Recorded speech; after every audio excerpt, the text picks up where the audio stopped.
I'm delighted to be here tonight speaking for myself and my good wife, Linda. And ever since Wes called and asked that we could engage in these studies, I've just been really looking forward to that on several levels. I love to teach the Word of God anywhere in it. And when I'm asked to use the visualized studies that we do, I really appreciate that and enjoy teaching in that way. And it's just good to be with Wes and Donna and all of you once again. And so I appreciate the invitation. We've got a lot to cover in these 7 lessons, the Lord willing. And I hope you'll be there for each one because we're going to pack it full with passages and with illustrations. You know, speaking of illustrations, I don't think I need to instruct this audience about where I'm coming from, but it doesn't hurt to remind us that in 2 Corinthians chapter 5 and verse 7, Paul said, we walk by faith and not by sight. And Romans 10 and verse 17 says, faith comes by hearing, and hearing by the word of God, or the word of Christ, depending on your translation. And so our faith is built upon the solid foundation of truth, the truth of God's word. And if we never see a picture, if we never travel to the lands of the Bible, our faith is in God's word. And we have everything we need. We're furnished completely, even as some of the sentiments in the songs that we just sang suggested. But the purpose of our looking at places where the events of the Bible transpired and helping us to see the biblical world is to increase our understanding. It's to connect some dots. It'll help things make sense to you. And Jesus employed visuals in his teaching from time to time. When he was asked the question about greatness, who's the greatest in the kingdom of heaven? He called a little child and set him in the midst of them. And he said, unless you humble yourself and become as this little child, you will not enter the kingdom.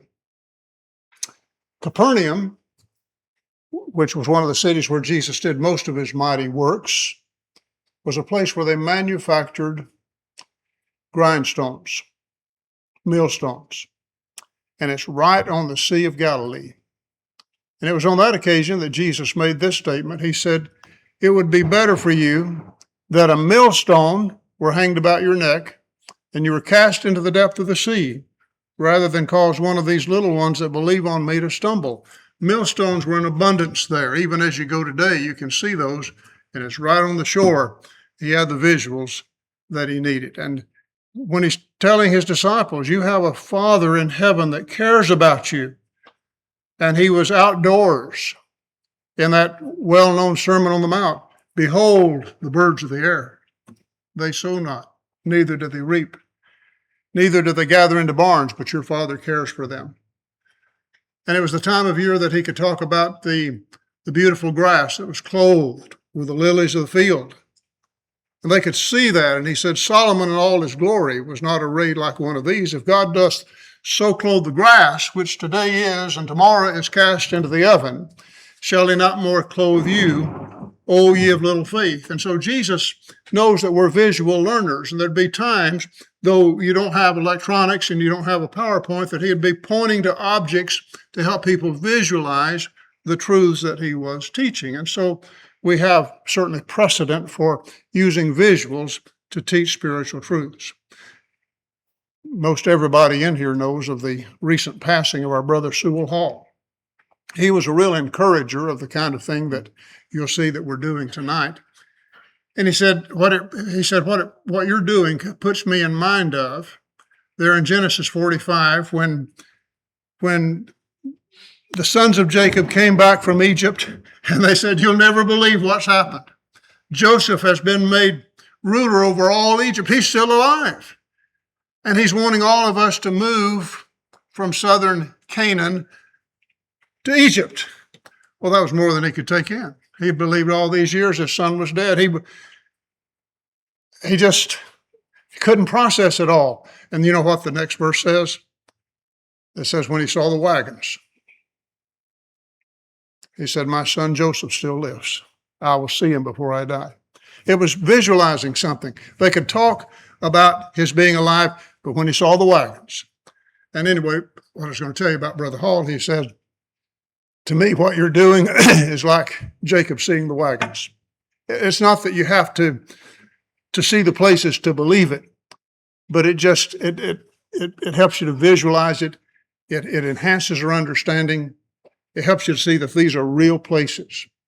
And in many cases, you can go to locations named in the Bible and at least see archaeological remains, and depending on what you're talking about, and sometimes you can see a lot of things.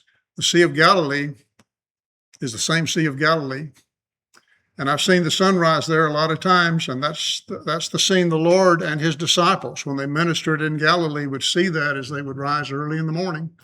And so we're able to do that, and again, to better visualize the events of the Bible as we enter into the biblical world. And so with that in mind, we'll go ahead and get started. And tonight's lesson, as Brother Drake mentioned in the announcements, our first lesson is basically just entering into the biblical world. It's kind of an introductory lesson. And so if the power stays on, and I asked Wes before services, I said, by the way, do you have a generator? And well, no, we don't. So, I can preach without this, but I'll be saying, just imagine if you could see that if the power goes out. But anyway, we'll just do all we can tonight, and we hope the weather will cooperate. I'm just thankful to be here. So the biblical world, when we think in terms when I say the biblical world, I mean that part of the earth where the events of the Bible took place. And so when we think in terms of the biblical world, it is in fact just a small part of the globe that we're looking at, and you're going to see this is familiar to you, I'm sure. And so again, when we think in terms of the Old Testament, you think of Ur of the Chaldees, that's southern Mesopotamia, that's the home of Abraham.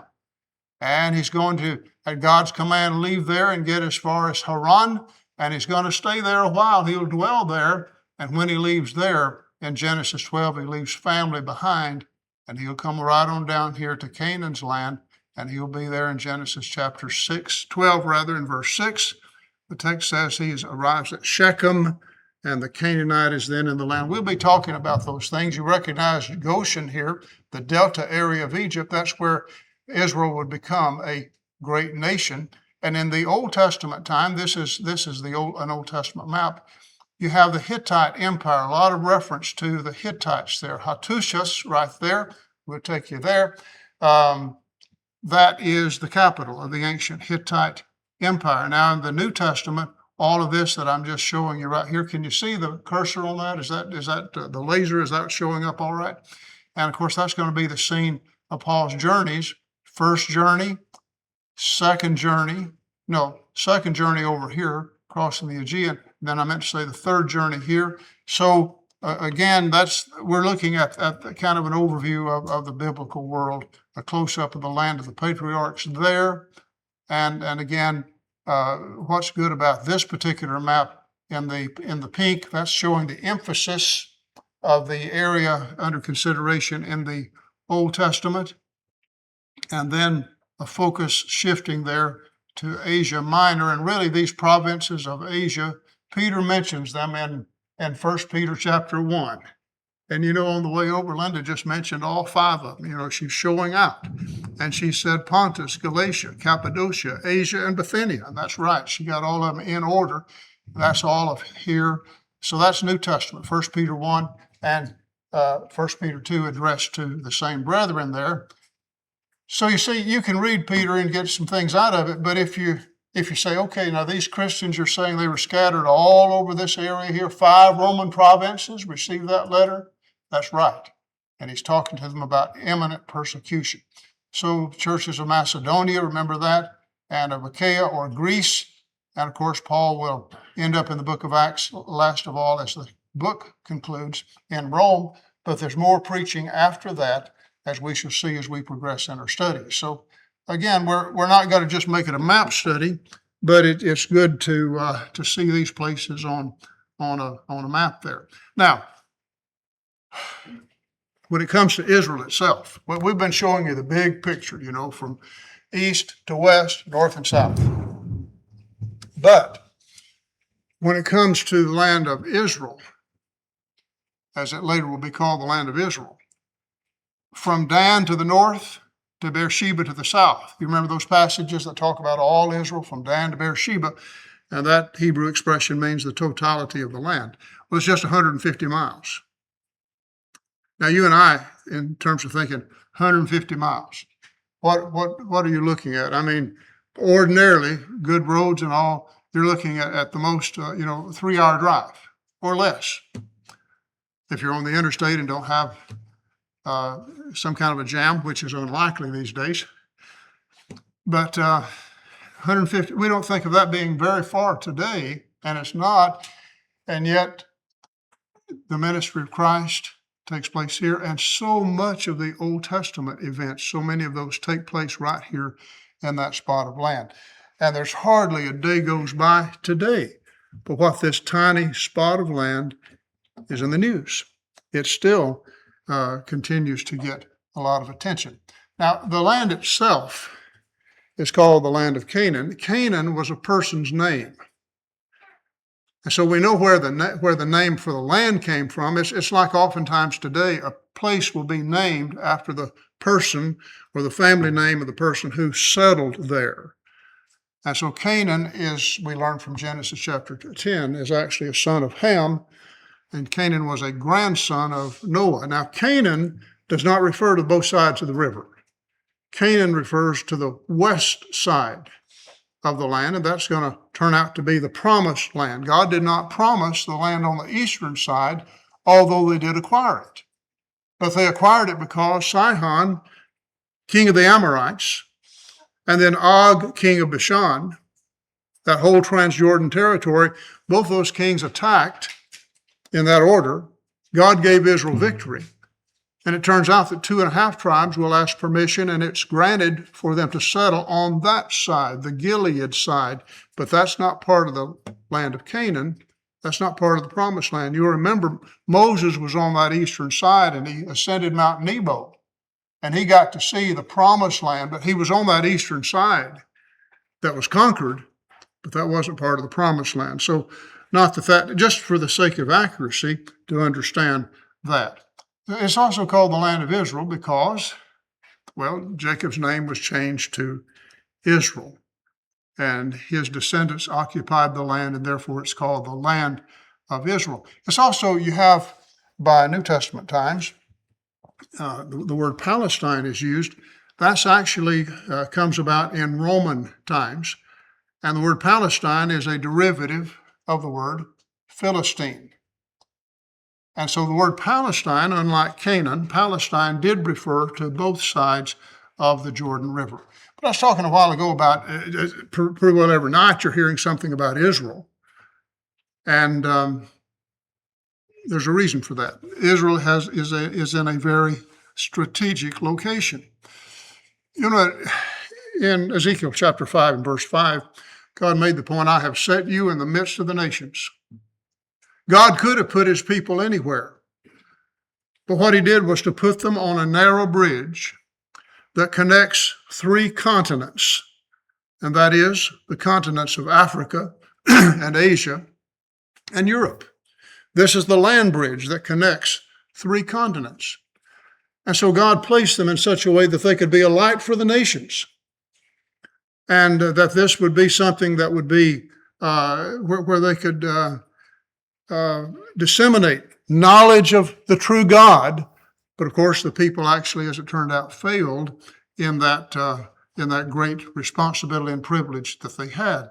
But that is a very strategic location. It's a sea of water to the west and a sea of sand to the east. And so that's the narrow land bridge. In the land, there are 4 longitudinal zones that, as you think in terms of where people would live and how crops could be grown or not, you've got the coastal plain, that's the first zone. The yellow is the gently rising hills, the Shephelah, the lowlands. And then the second zone here on this map is the central hill country. all the way up and down, except there where the Valley of Jezreel is. Then in the green here, you've got the third zone. These are all longitudinal zones. And so the Great Rift that goes from southern Lebanon all the way down to Africa, that's when it goes through the land of Israel, that's the Jordan Valley and the Dead Sea, and then continuing on down to the south and going from there. And then to the eastern side of that, you've got the fourth zone, which is the Transjordan Plateau. As I say, you want to associate this, for example, with the book of Deuteronomy. And Moses was in the plains of Abel Shittim on the eastern side there when he delivered the 4 speeches that are in the book of Deuteronomy. Chapter 1 says, the 11th month of the 40th year. Of course, he will die after that and in the 34th chapter. And in fact, you can see where Mount Nebo is right here. And he would die from there, and the Lord buried him, and no one knows the place of his grave, the text says. Looking at the land, you can kind of do a cross-section and see here what we're talking about. The first third of it, you have the highest peak there, over 9,000 feet in altitude. That's Mount Hermon, so that's a pretty good landmark. That's the northernmost extent of the land. But your altitude is dropping. By the time you get to the Sea of Galilee, you're about 696 feet below sea level. And it's called the Sea of Galilee, but it's a freshwater lake. It's not salt water like you think when you hear the word sea. It's a lake. And so the Jordan River flows into it and flows out of it. And in the central section here, you can see that hill country we talked about, the coastal plain, the Jordan Valley. Coming down here, that's clipping the top of the Dead Sea, the Transjordan Plateau, and then the southern part, the Negev, and which is, except for seasonal rains, is largely desert. The Dead Sea, the lowest point on the face of the earth. And again, when we look over here, you know who lived there, don't you? Right over here. See, that's the mountains of Moab. That's where Ruth was from. Ruth the Moabitess, that's where she lived. And so she's having to go from there to up here where Bethlehem was, just right up here, see, when she travels. Okay. Now, there's no place on earth for that 150 miles that has that much variety. And if someone has not been to Israel before, and they're asking, a lot of times they've seen areas where there's lots of rocks, or it's just dry desert. And they think, well, how could anything even grow there? But rocks don't tell the story, and desert doesn't tell the story. That just tells part of the story. And so I just want to take you over the land very quickly. And again, we're pulling in passages of things that happened as we go. For example, right here is Joppa. And Joppa has a long history. Joppa, you see Tel Aviv all the time. If you're here at Joppa, like where we were standing at this photo, and you just look up the coast, you see Tel Aviv, a short distance away. Now, Tel Aviv is not a biblical site. It's a biblical name taken from the book of Ezekiel about the captives at the river Kibar, which was a tributary of the Euphrates River. But it's after the British Mandate of 1948, where you have the state of Israel beginning, and so they want to build a new city, a capital city, and that's how Tel Aviv had its origin. So they used it's a modern city, but they used a biblical name. I'm just saying you see Tel Aviv a lot on the news, and where that's at when you're standing at Joppa, that's just right up the coast. You don't have any trouble seeing it because of all the tall buildings there. Well, this is Joppa. Now, boys and girls, if I were to ask you, tell me something that happened here at Joppa, what would you remember? Would you remember that Jonah got on the ship here when he was told to preach to the people of Nineveh? And he's going to sail in the entirely opposite direction toward Tarshish, all the way of that part of the world to his west, and Nineveh is north and east, going the opposite direction. Joppa. This is where in the days of Solomon, logs were cut from the cedars of Lebanon up the coast, put together in rafts, floated down to this point at the harbor, and then taken overland to Jerusalem for the building of the temple. Think in terms of the New Testament. This is where Dorcas was, Tabitha, when Peter was called here to raise her from the dead, and he did. Or he was called when she died, and he raised her from the dead. I should put it that way in Acts 9. And that's where Peter is in Acts chapter 10, here at Joppa, when Cornelius came up the coast from Caesarea and had been instructed to send for Peter, Acts 11 and verse 14, who will tell you words whereby you will be saved, you and your household. So you see there, a lot of things you're just putting with this one place right there. But you're at sea level. Now, I mentioned the Temple of Solomon. We go inward, we go eastward from Joppa, about 35 miles.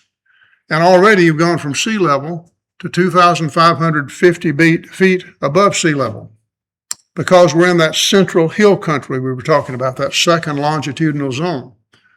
And so this is Jerusalem. This shot is taken from the Mount of Olives, and so we're looking to our west here. But we keep going. Let's go a little bit further to the east, to the Jordan Valley.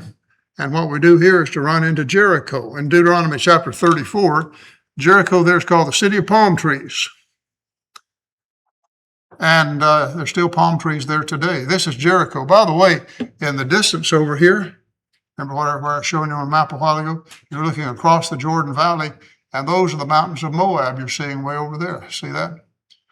But Jericho, you remember boys and girls in the book of Joshua marched 6 days, once each day for 6 long days. 7 times on the 7th day, the priest blew the trumpet, the people shouted, and the walls fell flat.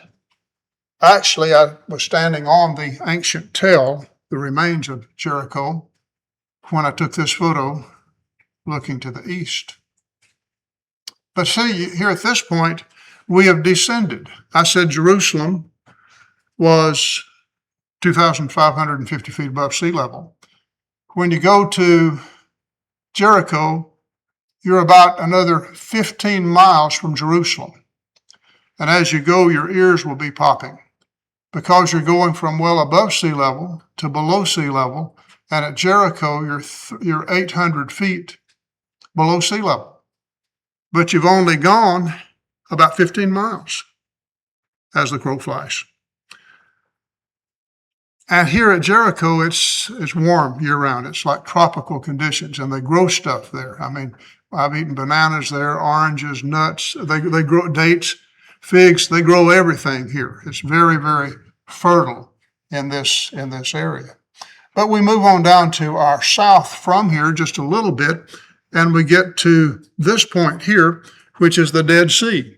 And this is the lowest point on the face of the earth. We're now more than 1,200 feet below sea level.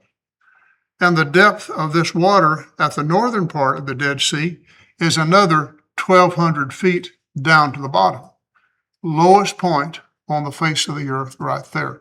I have to share with you one thing that from a photo I took many years ago, and it hardly ever rains in this part of the world, I'll tell you that.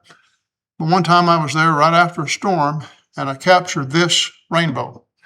And the guide that I was using has since died, but he and I talked about this later, and he said that, he lived in Israel. He was a guide. That was his job. But he said that with my group on this trip, that he said that's the only time I've ever seen a rainbow over the Dead Sea. Now, if I just kind of bear with me, we're back a ways from the Dead Sea there, just a little bit. Can you see the shine right there, the glimmer? That's the reflection there of the sun. That's the water right there, right above where the ground is. But anyway, this is the Dead Sea, the Salt Sea. The Sea of the Arabah makes reference to that. But let's go to the north. Let's look at something else, and that is the Jordan River. Wes, do you have J.W. McGarvey's Book of Sermons? Yes, sir. I would be surprised if you said no. I mean, Wes is such a good student, has a good library. One of those sermons is a chapter on the Jordan River. Now, who would think about preaching a sermon on the Jordan River? But Brother McGarvey, one of the greatest scholars of a previous generation, one of the points he made is that this is the most famous river in all the world. But he said it's not famous. That's the Jordan River, crossing the Jordan. But he said it's not famous for any of the reasons that make other cities famous. He said other cities are famous because of their size, their width. You know, the mighty Mississippi. But most people that have not done their research, when they see the Jordan, it's like, I didn't know it was that small. Unless it's at flood stage, I mean the normal flow. And by the way, this is where it comes out right south of the Sea of Galilee, where I took this photo. But you see, it's not a large river. Secondly, rivers are famous because they're useful for navigation, such as from ancient times the Euphrates River, mentioned in the Bible as a great river. It was useful for navigation. The route of the Jordan is so circuitous. It's about 60 miles as the crow flies from this point where we're at to the north part of the Dead Sea, about 60 miles. But the route of the river is about 200 miles because it is so circuitous. So it is not useful at all for navigation. You don't float things, you don't move cargo. So that's not why it's famous. The third reason that rivers are famous is because of great cities that are built on their banks. I mean, you think of London, any number of cities, it's a great river and it's built right on the banks of the river. But on the Jordan River, there's not a single city of any significance built on the banks of the Jordan. So Brother McGarvey said that none of the reasons that make other rivers famous rivers, well-known rivers, make this river the most famous river in the world. It's because of the Bible, the narratives, the events, the historical events that take place. It's because Naaman dipped 7 times in the river Jordan. The 7th time in 2 Kings, when he came up, his flesh was restored. He didn't praise the river, but he said, I know that there's no God in all the world except, in all the land except the God of Israel. It's because John baptized in the Jordan River. It's because Jesus was baptized in the Jordan River. It's because God caused the Jordan River to stop flowing downstream from here so that Israel could cross on dry land.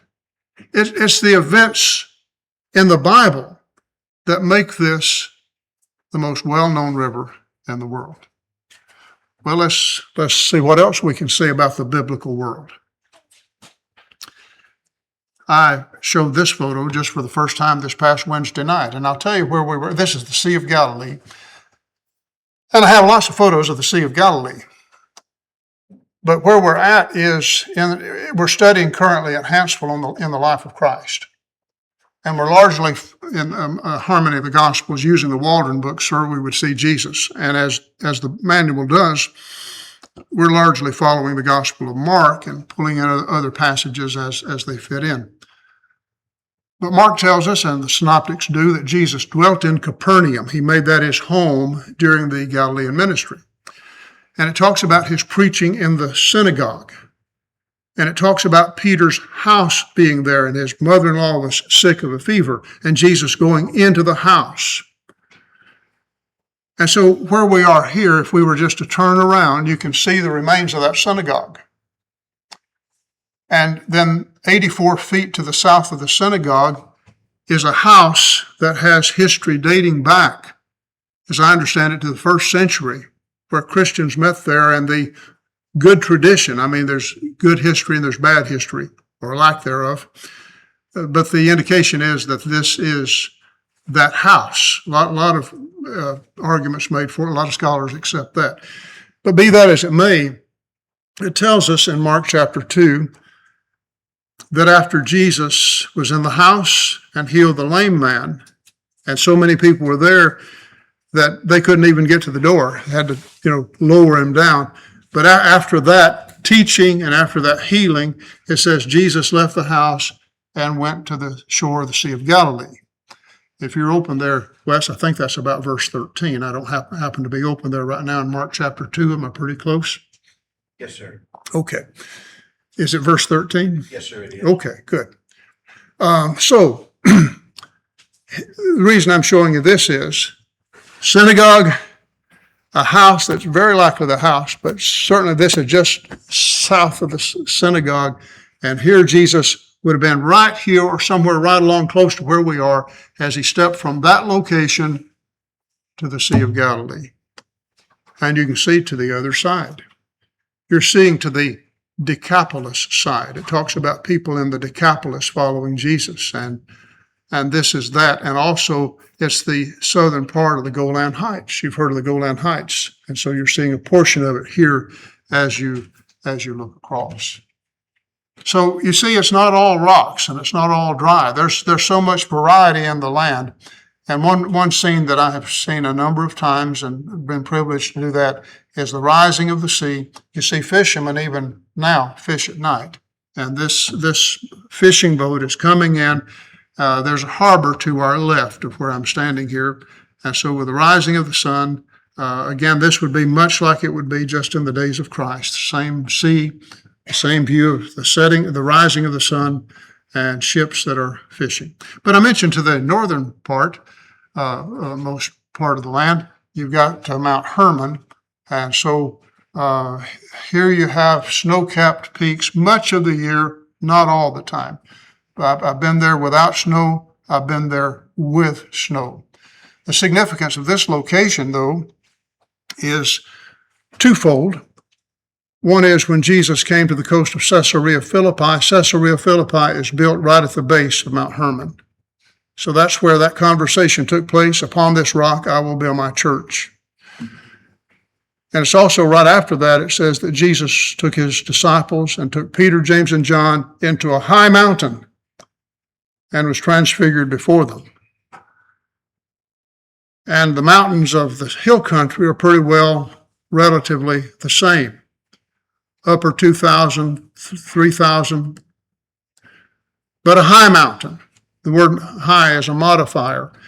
And the highest mountain for sure by far is Mount Hermon. That's where not Mount Hermon, but yes, Mount Hermon. Mount Hermon is what I was trying to say. That's the best evidence is that that's where the transfiguration took place. I love to imagine that and think in terms of Moses and Elijah appearing to him. And Luke even tells us what they were talking about. In Luke chapter 9, it says they were speaking to him of his decease, which he was about to accomplish in Jerusalem. So see, that took place somewhere. And the best candidate for that is right here where they were right before that event, that is with a great confession and promise to build the church of the Lord. So I hope that helps. We're just seeing the tremendous variety of the land from north to south. You've seen from Mount Hermon to the north and all the way to the Dead Sea to the south. Sometimes people say, well, what is your favorite place to go? And I don't know the answer to that. It may depend on where I am at the time. I don't know if any of y'all happen to know Brother Haley, Homer Haley, but I took a lot of courses under him and really loved him greatly and studied the Old Testament a lot under him. And it was kind of funny. We'd be studying the prophet Amos. He'd say, I'll tell you right now, boys, I believe of all the prophets, Amos is my favorite. So we'd study Amos. And the next thing you know, we'd be in Isaiah. And he'd say, I'll tell you right now, I believe of all the prophets. I think I must say Isaiah must be my favorite prophet. And so I'm a little bit like some of these places. I have a lot of favorites. But can you see where Mount Carmel is? It's easy to identify. If you didn't have a thing on this map in writing, you could look at the geographical features and see where that little jut is right up here. See? It's a rather unbroken coastline. And there you have that little jut in the land. There's a bay. That's where Akko is today, by the way. Haifa is right there. But anyway, this is Mount Carmel. It actually projects out into the sea a bit. And it's not just a mount, it's a range that as you see, goes diagonally to the south and to the east right there like so. So I say this is by sure one of my favorite sites. So let's go to Mount Carmel and see what we can see from up there. You can see so much. It kind of reminds me of the scene Moses would have had from the south at Nebo. He could see so much from right there. And when you're at Mount Carmel, you can just see so much from there as well. Let's see what we can see. This is the very fertile valley of Jezreel. A lot is said about the valley of Jezreel. You remember what happened after Elijah? Fire came down and answered his sacrifice, and they seized the Baal prophets, and it says he took them down to the Kishon River and slew them. You remember that? And so while you're up here at Mount Carmel, where that event took place, see the tree line here? That's the Kishon River right there. And it flows on down to your left outside of the picture on into the Mediterranean. So you can look down and you can see that. Again, the very fertile Jezreel Valley. Let me show you what you're looking at here. You see that hill there? That's Nazareth that you can see from Mount Carmel. The mountain behind it, that's Mount Tabor. And in Judges 5, that's mentioned. That's the site where Deborah and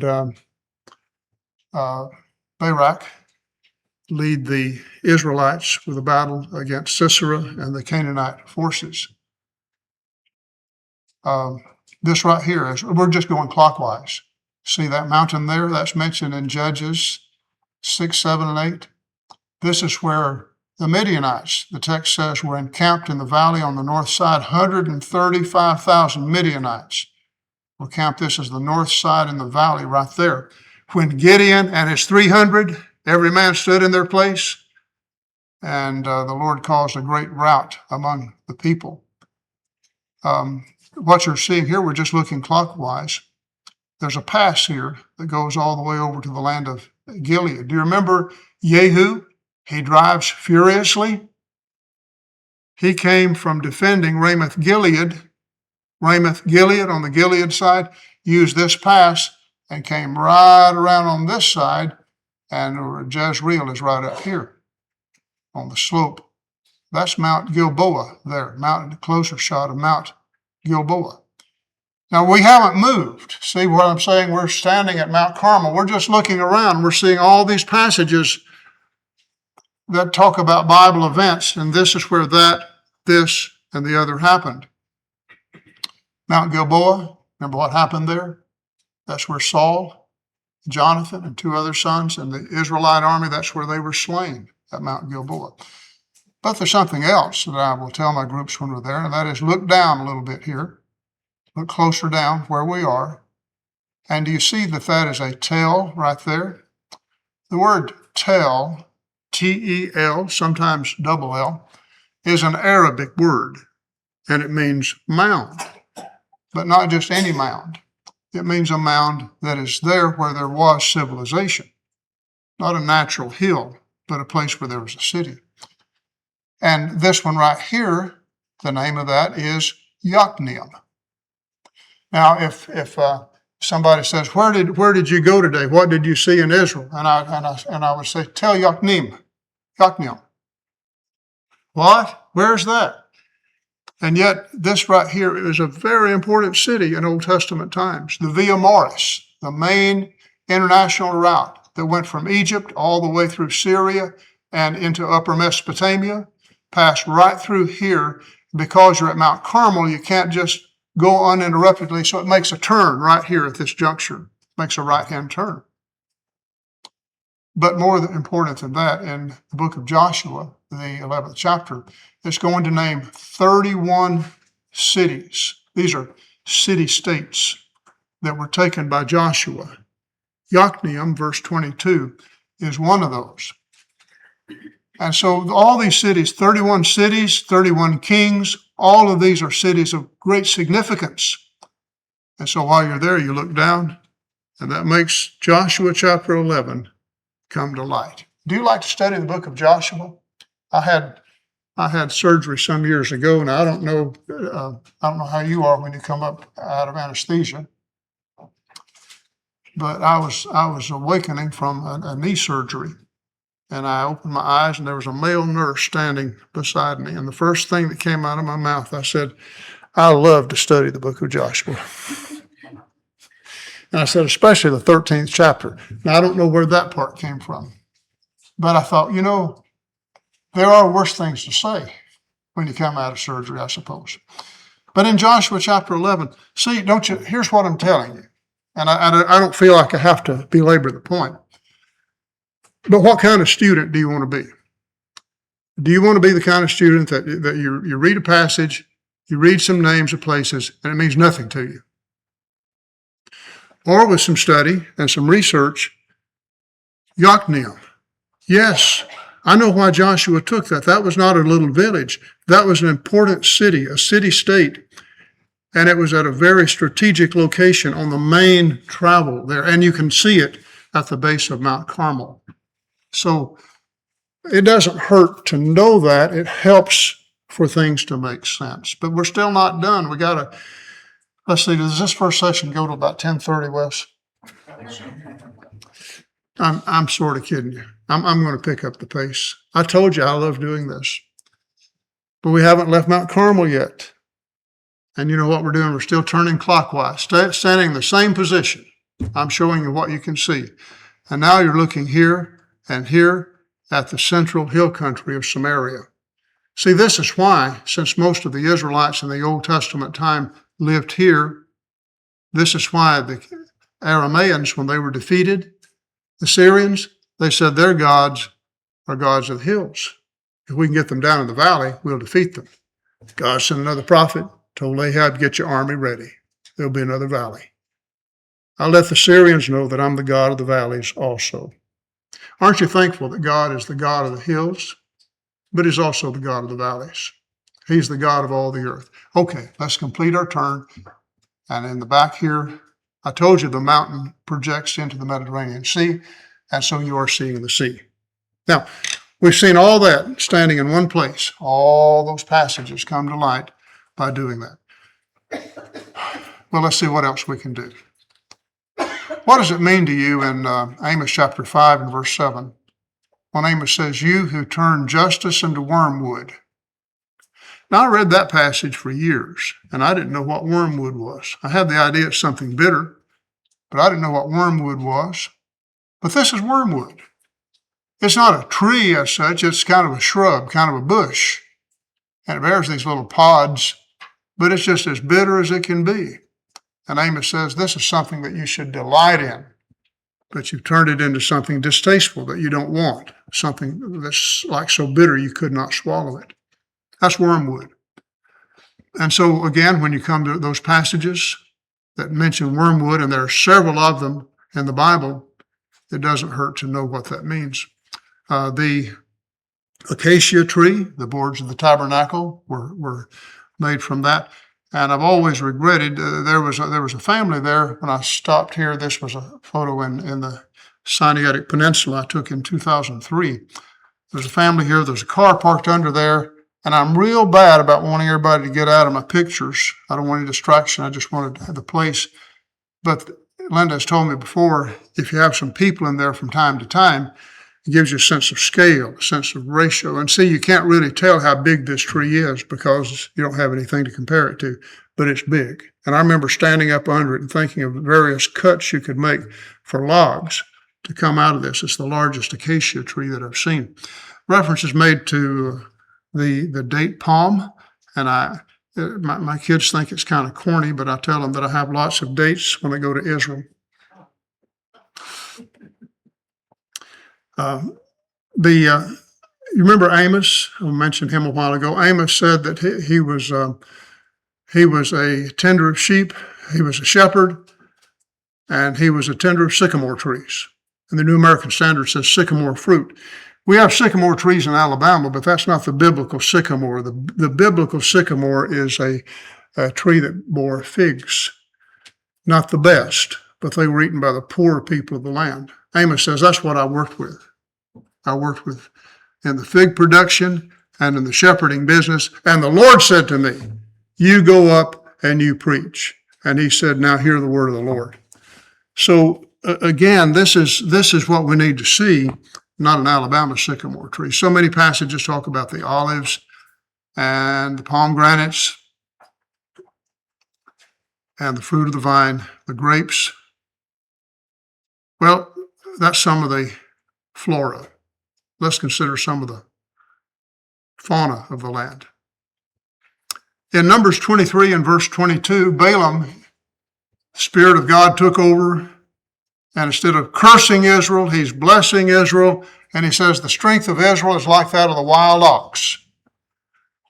Well, I read that passage for years, and I'm just thinking of oxen, like Little House on the Prairie, they're moving the wagons with oxen. This is the biblical wild ox. It was not domesticated. It's wild, and that's what he's talking about. And when dietary restrictions are given, you could eat the antelope. Deuteronomy 14, verse 5. Well, when I think of antelope, I think out west, the pronghorn, that kind of antelope. That's not the biblical antelope. The animal that's lying down here, a little better view right there, that's a desert antelope. This is the animal that was clean to eat. And deer are mentioned. So there's some deer photographed in Israel at Neot Kadamim. And reference is made to also the wild goat. The high hills are for the wild goats. Psalm 104 tells us at verse 18. And this is one of the wild goats mentioned there. And here is yet another one. And then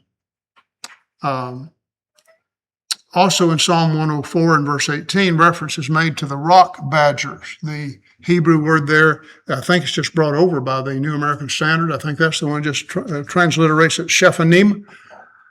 And so this is the rock badger, by the way, that was not clean to eat. And God makes this point about the stork.